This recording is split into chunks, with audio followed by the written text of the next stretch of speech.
While North Korea has the mysterious and elegant Ri Sol-ju, the world must be wary of a first warrior in Venezuela so powerful she can manipulate the fate of an entire nation from the shadows.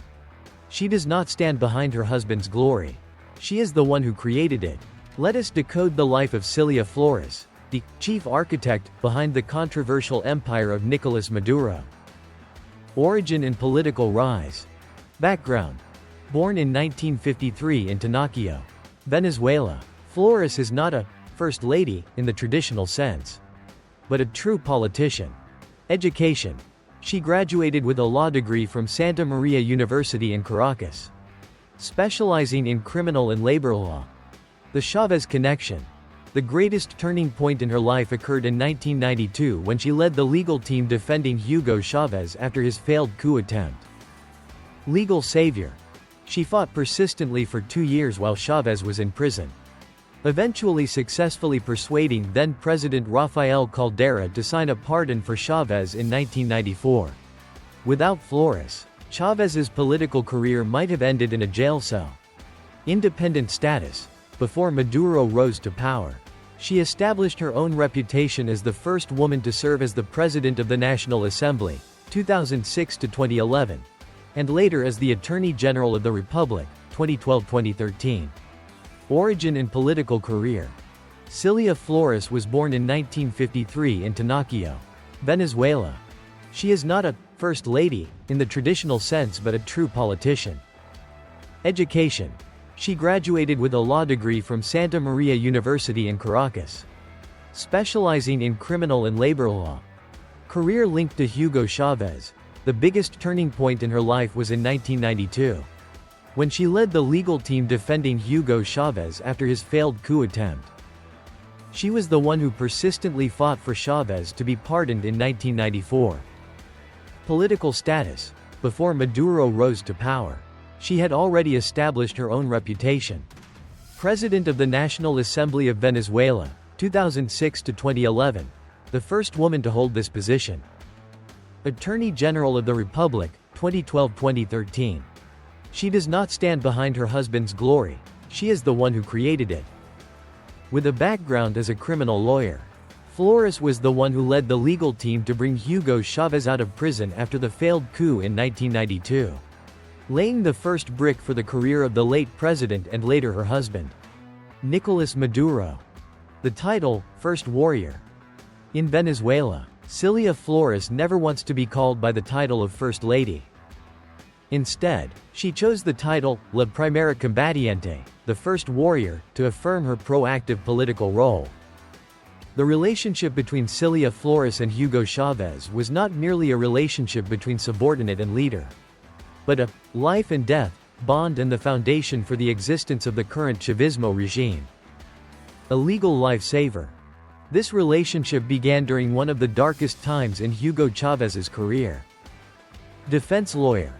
After Chavez carried out the failed coup in 1992, Cilia Flores was the one leading his legal defense team. Regaining freedom. During the 2 years Chavez was in prison, she persistently fought and lobbied. Finally, in 1994, she succeeded in persuading then-President Rafael Caldera to sign a pardon for Chavez. Without Flores, Chavez's political career might have ended in prison. A loyal comrade. After Chavez was released from prison, Flores became one of the founding members of the Fifth Republic Movement, MVR, the political party that brought Chavez to power in 1998. Inner circle. She was one of the most trusted advisors, belonging to the inner circle that Chavez always consulted on matters of law and political strategy. Holding key responsibilities, under Chavez, she was entrusted with extremely important positions to protect the revolutionary achievements. President of the National Assembly, the first woman to hold this position, 2006 to 2011. Attorney General. She controlled the judicial system to ensure Chavez's policies were not obstructed by law. The bridge between Chavez and Maduro. Cilia Flores was the vital link connecting the legacy of Hugo Chavez with his successor Nicolas Maduro. Shared vision. She and Maduro met precisely while working under Chavez. Both were absolutely loyal to the ideals of the late president. The mandate. Before passing away in 2013, Chávez chose Maduro as his successor. Many analysts believe that Chávez's trust in Flores was also a reason he trusted Maduro, as they were an inseparable political pair. The nickname, La Primera Combatiente, that she uses instead of First Lady is essentially a tribute to the revolutionary struggle she fought alongside Chávez from the early, difficult days. It affirms her status as a soldier in the Bolivarian Revolution, not just the wife of the incumbent president. Engagement and analysis. In your opinion, is Cilia Flores a resilient first warrior protecting an ideal, or simply a godmother standing behind trillion-dollar schemes? Please leave your views below. The true brain behind the Maduro government, while Mr. Maduro frequently appears in public, observers believe Flores is the one operating the internal gears of the regime. Nepotism.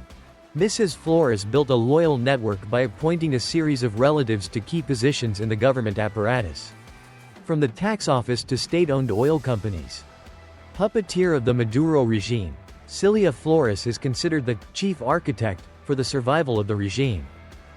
She is accused of appointing at least 40 relatives to key positions in the government and the tax office. Legal strategy.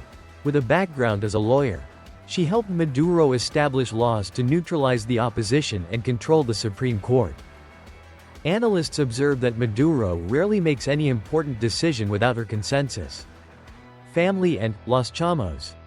She and Maduro have known each other since the 1990s when both were in the inner circle of Hugo Chávez. While she was the legal brain, Maduro was the leader of the bus union. They lived as husband and wife for many decades before officially marrying. They officially married in July 2013, just a few months after Maduro was elected president following Chávez's death. The ceremony was simple, considered a political move to consolidate the image of a traditional family. Children. The two have no children together. However, she has 3 children from her previous marriage to Walter Gavidia, Walter Jacob, Yaswal Alexander, and Yasser Daniel Gavidia Flores. These individuals, often called Los Chamos, are currently the focus of corruption investigations. Nicolas Maduro and Cilia Flores have an interesting characteristic: they have no common children. However, this first family includes 4 children, all being stepchildren of each from previous marriages, and all hold important and controversial roles in the power apparatus. Mr. Maduro has an only son from his first wife, Mrs. Adriana Guerra Angulo, Nicolas Ernesto Maduro Guerra, often called Nicolasito Maduro Jr. He is the most famous among the children. He is a member of the Constituent National Assembly and holds many important positions in the government. Punished by the U.S. for allegations of corruption and propaganda for the regime. Nicolasito is considered the Crown Prince, and the person most likely to succeed his father. Mrs. Cilia Flores has 3 sons with her first husband, Mr. Walter Gavidia. All 3 are often called by the media and opposition with the nickname, Los Chamos, the boys. Walter Jacob Gavidia Flores, once a judge and held management positions in the judicial system. He is the eldest and is believed to be the most quiet but possesses a huge hidden influence. Yaswal Alexander Gavidia Flores, accused alongside his brothers of participating in money laundering networks and getting rich illegally from government food import contracts. Yasser Daniel Gavidia Flores, like Yaswal. Yasser is also on the U.S. Department of the Treasury, OFAC, sanctions list for shady financial activities to maintain an extravagant lifestyle abroad. Although exact figures are difficult to tally due to being hidden through shell companies, the scale of their assets and lifestyle is described as unimaginably extravagant compared to Venezuela's economic situation.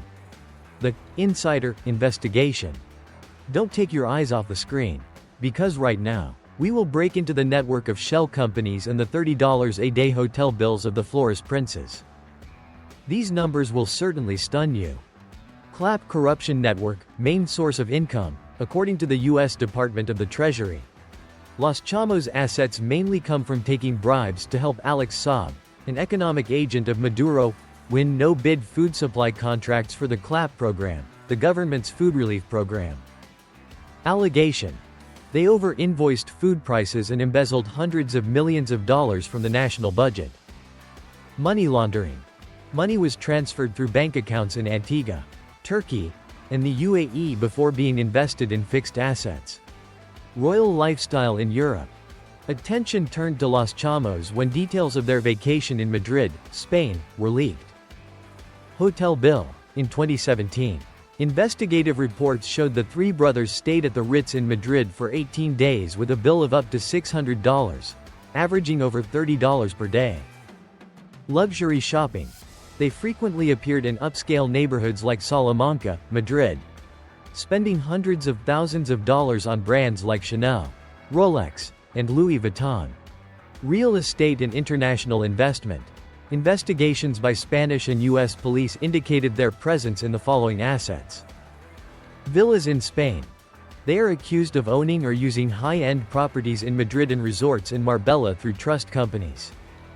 Investment in the U.S. Before being sanctioned, they transferred a large amount of money into real estate in high-end apartments in Miami, Florida, most of which are currently frozen. The dark secrets. If you are someone who always craves the truth hidden behind the veil of power, don't forget to press subscribe and turn on notifications for Insider and Secrets.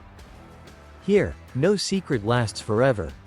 Gold mining control. Besides food, Los Chamos are also accused of deep involvement in gold mining in the Arco Minero del Orinoco area, southern Venezuela. Illegal mining. They are accused of profiting from unofficial gold mining activities, then transporting gold abroad, mainly Turkey, in exchange for cash or goods. Luxury transport.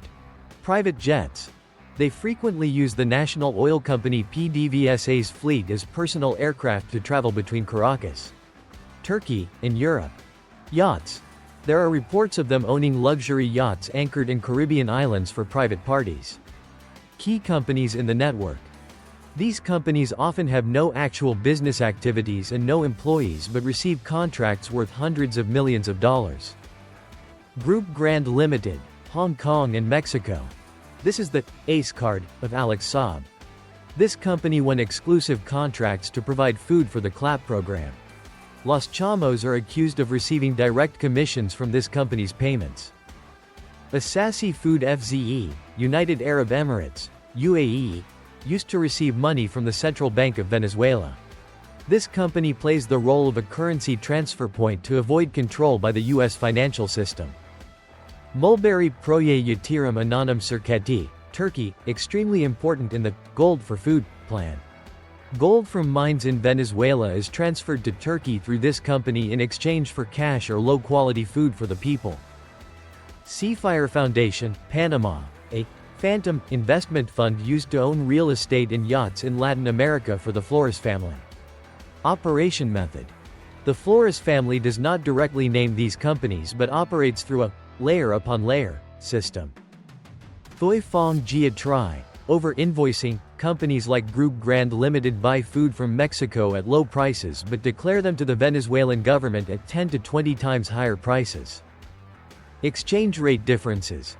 They take advantage of preferential exchange rate access to buy cheap USD, then sell on the black market or invest abroad. Asset dispersal.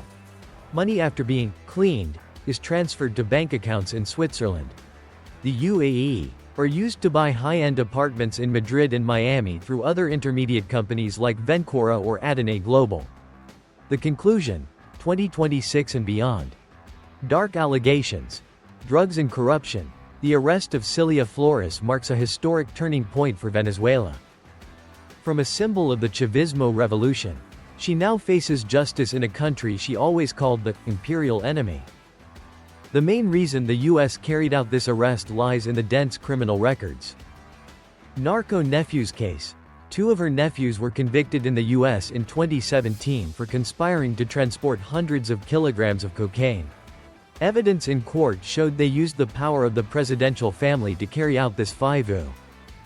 Economic manipulation.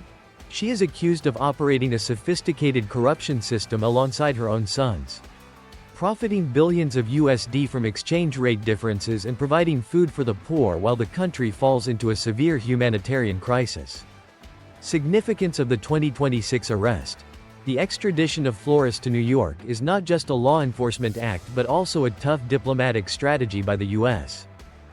This action sends a powerful message to the remaining members of the Caracas government that the shadow of power can no longer protect them from international charges. Thank you for spending time with Insider and Secrets to uncover the dark corners of Cilia Flores' life. Your support is the motivation for us to continue digging deeper into other classified files. Goodbye and see you in the next discovery journeys.